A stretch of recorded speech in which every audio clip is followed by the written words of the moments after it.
السلام علیکم ورحمۃ اللہ وبرکاتہ۔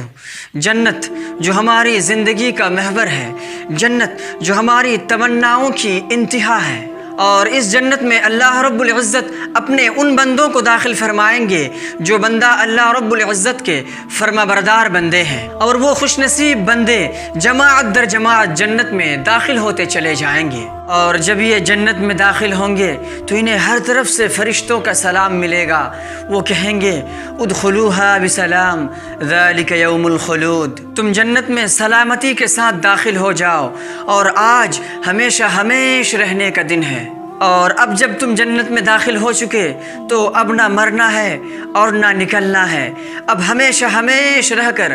جنت کی اور جنت کی نعمتوں سے لطف اندوز ہونا ہے۔ میرے بھائی اور میری بہن، جنت کا 8 دروازہ ہے، ان میں سے ایک دروازے کا نام ہے باب الصلاۃ، یعنی اس میں صرف وہ لوگ داخل ہوں گے جو اللہ کے ڈر سے، اللہ کے خوف سے اللہ کے لیے نماز پڑھا کرتے تھے۔ ان میں سے ایک دروازہ ہے باب الجہاد، یعنی اس دروازے سے وہی لوگ داخل ہوں گے جو اللہ کی راہ میں اسلام کے خاطر اپنی جان گنوائی ہو۔ اور ان میں سے ایک دروازہ ہے باب الصدقہ، یعنی اس دروازے سے وہی لوگ داخل ہوں گے جو اللہ کے لیے مسکینوں پر، غریبوں پر، محتاجوں پر اور بیواؤں پر خرچ کیا کرتے تھے۔ اور ان میں سے ایک دروازہ ہے باب الحج، یعنی اس دروازے سے وہی لوگ داخل ہوں گے جو اللہ کے لیے حج ادا کیا کرتے تھے۔ اور ان میں سے ایک دروازہ ہے باب التوبہ، اس دروازے سے صرف وہی لوگ داخل ہو سکیں گے جو اپنی زندگی میں اللہ کو منانے کے لیے اپنی پرانی زندگی پر ندامت ہو کر توبہ کرتے تھے۔ اور ان میں سے ایک دروازہ یہ بھی ہے باب الکاظمین الغیظ والعافین عن الناس، یعنی وہ لوگ اس دروازے سے داخل ہوں گے جو اپنے غصے کو پی جایا کرتے تھے اور پھر سامنے والے کو معاف کر دیا کرتے تھے۔ اور ان میں سے ایک دروازہ ہے باب الایمن، اس دروازے سے وہ لوگ داخل ہو سکیں گے جن کو اللہ رب العزت اپنے فضل خاص سے بغیر حساب کتاب کے جنت میں داخل فرمائیں گے۔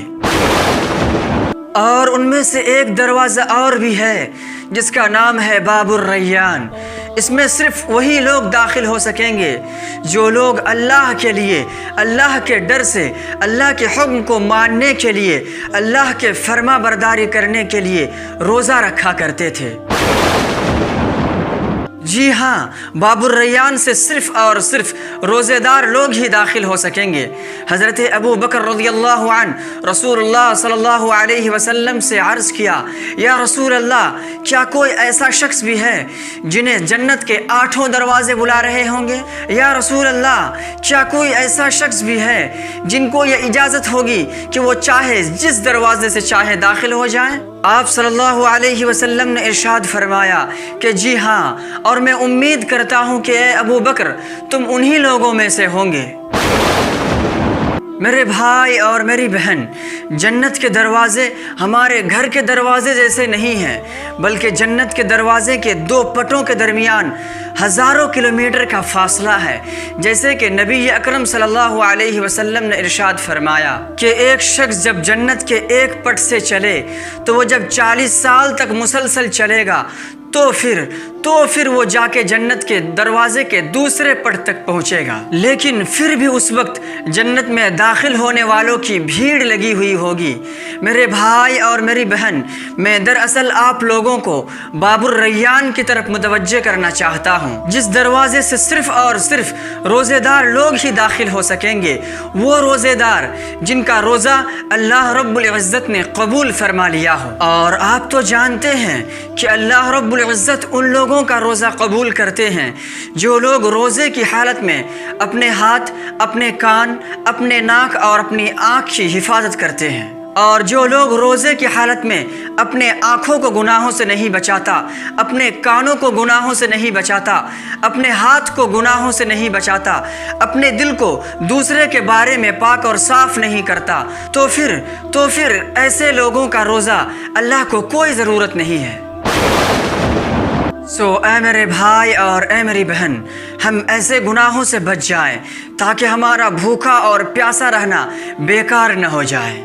اگر ہم چاہتے ہیں کہ ہمارا روزہ اللہ رب العزت قبول فرمائے تو ہمارے لیے ضرورت اس بات کی ہے کہ ہم ان اعضاء کے گناہوں سے بچ جائیں تاکہ ہم باب الریان سے جنت میں داخل کر لیے جائیں۔ اور پھر ہم اللہ سے یہ دعا بھی کرتے رہا کریں کہ اے میرے پروردگار، اے میرے رب، آپ نے ہمیں اپنے فضل و کرم سے رمضان المبارک کا مہینہ عنایت فرمایا ہے، آپ ہمارے لیے ان کے روزے کو، ان کے تراویح کو، ان کے صدقے خیرات کو اور دیگر عبادات کو ہمارے اوپر آسان فرما دیجئے، اور پھر آپ کے فضل خاص سے جو نیکیاں ہم کر سکیں وہ آپ قبول بھی فرما لیجئے۔